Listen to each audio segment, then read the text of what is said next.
San Diego home buyers and home sellers have been making some pretty big mistakes lately. So in this video, we're gonna go over these very common mistakes that I'm seeing very often.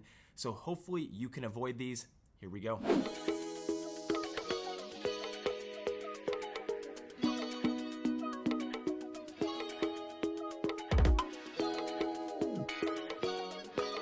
Hey there, welcome back. Or maybe this is your first time here and you like to know every little thing there is to know about living right here in good old San Diego. Make sure you give that subscribe button down below a nice little tap. We really appreciate it. My name is Nick and you guys are reaching out all the time and we really do love helping you guys out. So if you're thinking about making a move in or around the San Diego area, make sure to shoot us a text, shoot us an email, or just straight up give us a call so we can help you save a ton of time and just help you make a smooth move right here to San Diego. So the first mistake that I'm really seeing home buyers and sellers make is thinking it's still the year 2021. So if you can remember back in 2021, this is when the housing market was going absolutely bonkers. It was a straight up feeding frenzy. We had historically low inventory, not just here in San Diego, but all over the country. And the interest rates were hovering right around 3%. So this caused mayhem. That's the only way I could explain it. It didn't matter what condition the house was in. It didn't matter if it backed up against a super busy road. These houses were selling anywhere from $30,000 to $60,000 to $100,000 over asking. And in some cases, some of these houses were literally selling $150,000 and over the asking price. It just didn't matter what was going on or what the seller was really listing at. It was going over. It literally didn't matter, and all sellers were expecting this. So it was absolutely bonkers, like I said. Now, times are not exactly like that anymore. They're definitely long gone, which I'm very happy to see, because back then, helping these buyers it was very, very stressful. There was 15, 25, 30 offers on a home, and like I said, it didn't matter what the condition was. There was just no homes for sale, and rates were so low that people just wanted to get in, and it was just kind of this fear of missing out, I'd like to say it, because friends of friends were buying homes and they're like, oh, I gotta buy something. So it just caused this crazy mayhem. Now, like I said, this is not happening at all anymore. And yes, there is some areas in San Diego that are super hot still. I mean, you got Oceanside, you're gonna have Chula Vista, Carlsbad, Claremont, Forest Ranch, San Marcos. All these neighborhoods, or I should say cities, are still really, really hot. But instead of seeing those 25 offers on homes, you're really only seeing maybe 5 on a home, and that home has to be very special. It's got to be in a great neighborhood, great condition. So you're still seeing a lot of offers on homes, but not nearly 25 or 30. So on the seller side, you need to be aware of overpricing your home. Just like I said, this is not 2021 anymore. So a lot of sellers out there now think that they can get those 2021 prices, and it's just not like that anymore. About 30% of homes right now in San Diego are seeing a price reduction. So if a home's not selling that first weekend, which usually homes are, that means it's either backing up against that busy road, or there's a nuisance close by, or it's most likely it's just priced too high. So a lot of price reductions are happening, and guess what? When buyers see a house that's been sitting on the market for more than 2 weeks here in San Diego, they start to really think something's wrong with that house. It's haunted. People literally, a house that's been on the market for 30 days, multiple price reductions. I will have somebody text me and be like, Nick, what's wrong with this house? Why is it sitting here? It's just because of the price probably. So I don't want you to be that seller. And usually when buyers see that something's been sitting on the market for a while, guess what they want to do? They want to bid down. You are not going to likely get that offer price that you were really looking for. So just something to be aware of. Now for the buyers, you need to make sure you're not overpaying for that house. Again, it's not 2021, so you likely don't have to go $50,000, $75,000 over the asking price. Now, does it still happen? Yeah, occasionally it does, but most likely you are not going to have to do that. So that is why it is so important to make sure, whether it be us, whether it be another real estate agent, that they are providing you the freshest and latest sold comparables that are in that neighborhood. You really need to know how they priced it, and it helps you gauge a better offer. And more importantly, this is a time where you need to sit tight and be as patient as possible. The next big mistake buyers and sellers are making is not getting the proper inspections done. Now, this can hurt both the buyer and the seller, but I'm definitely gonna say it's gonna hurt the buyer more. So let's start with the buyers. And a lot of you guys out there just think you don't need to get a home inspection, while others are doing the home inspection, but they're probably using an inspector that might not be very experienced. But what I've noticed more is not a good communicator, and you really don't know what to ask for, and it just makes it a lot more sloppy. And whether it's a new construction home or a resale home, you're gonna wanna start with a home inspection. And typically it's gonna be built into your purchase contract. So it's something you want to do because you're going to find out the condition of the home, you're going to find out what needs to be repaired, and hopefully you can go back to the seller and say, hey, we need a credit for this to do it at closing, or you guys need to fix this before we close. And it's also an out, so it doesn't force you into buying that home. You can use it as an out if they don't agree with you. You heard me right though, even on new construction homes, you need to be getting a home inspection. There's a ton of buyers out there that don't think they need to do it because guess what? They're buying a brand new home, so what would be wrong with it?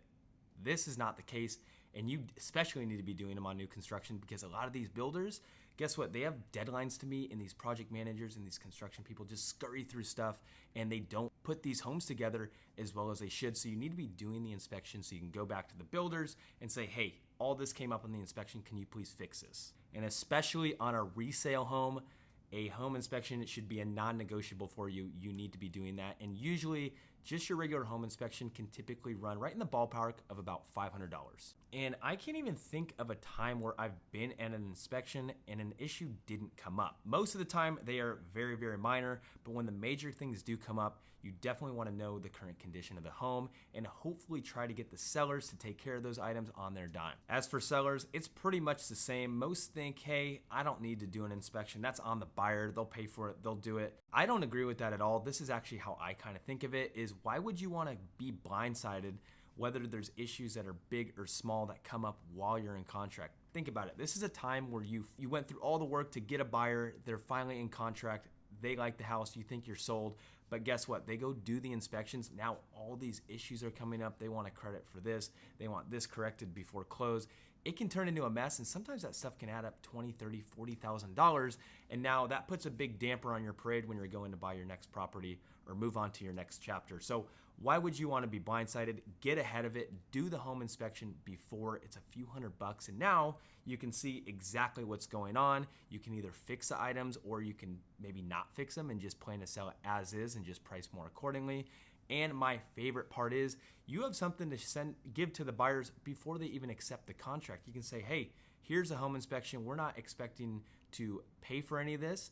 Now take it or leave it as it is. And this way you're being extremely transparent, and it just makes for a lot better of a transaction. And remember, as much as we love making these videos for you guys, we love helping you with your real estate needs just a little bit more because that's what we're great at, and we'd love to help you save so much time and take a lot of stress out of it. So make sure you guys are reaching out. The next huge mistake buyers and sellers are making here in San Diego is not having your own representation. This means going directly to the listing agent without any buyer representation. Now, here in California, this is totally legal. This is called dual agency, and this is where the seller's agent can actually represent both the seller and the buyer's agent. But to me, I don't understand how anybody could, or I should say the agent would equally represent these people. I just always recommend not working directly with the seller's agent because they are exclusively working for the seller's agent. That's how they got the house listed, and they're gonna work in the best interest of that seller. I mean, think about it. It might help you get the contract accepted on that house. Obviously, the agent's gonna make double money, so they're happy to represent you. But when it comes down to getting repairs done and inspections and all the other stuff we talked about, they're probably going to downplay stuff. I've definitely seen it before where that's happened. They just downplayed repairs, and they're like, oh, it's not that big of a deal. You can figure it out later. It's just get the house. So you got to think about it like that because that's going to cost you a lot more money in the long run. So you might go into the open house, you might meet the agent and say, hey, they were super knowledgeable, super nice, super friendly. But at the end of the day, they really are representing the seller, and what they want to do is get you to buy that house and get the most money for their seller. So in my opinion, it's just all around better to have your own representation, someone that's fighting for you, getting those repairs done, getting those credits for you, getting a lower price accepted on the house, and of course, getting all the inspections and all that stuff scheduled for you. The next huge mistake home buyers and sellers are making is they are getting emotionally attached to these properties. Now, I'll start with sellers first on this because this is for both sides, but I get it. When you're selling a house, you've you've lived there for 5, 10, 15, 25 plus years. You've built some great memories. You've raised your family there. There's so many things and emotions going on, but you need to realize you are selling this home. It's now a product. You're putting this up for sale to make money and move on to your next chapter of life. And I think a lot of people forget this because everyone has a Ring camera now, so you can pick up people's talking, especially when you're doing showings. And some of these sellers hear these buyers or prospective buyers going into their home and just being like, oh my God, this place is decorated so ugly, or this couch is hideous, or these green walls, I don't paint these white. If I own this house, blah, blah, blah. And sellers get extremely upset, which I understand, but you gotta remember, you gotta move on from this place and move into your next chapter or your next home.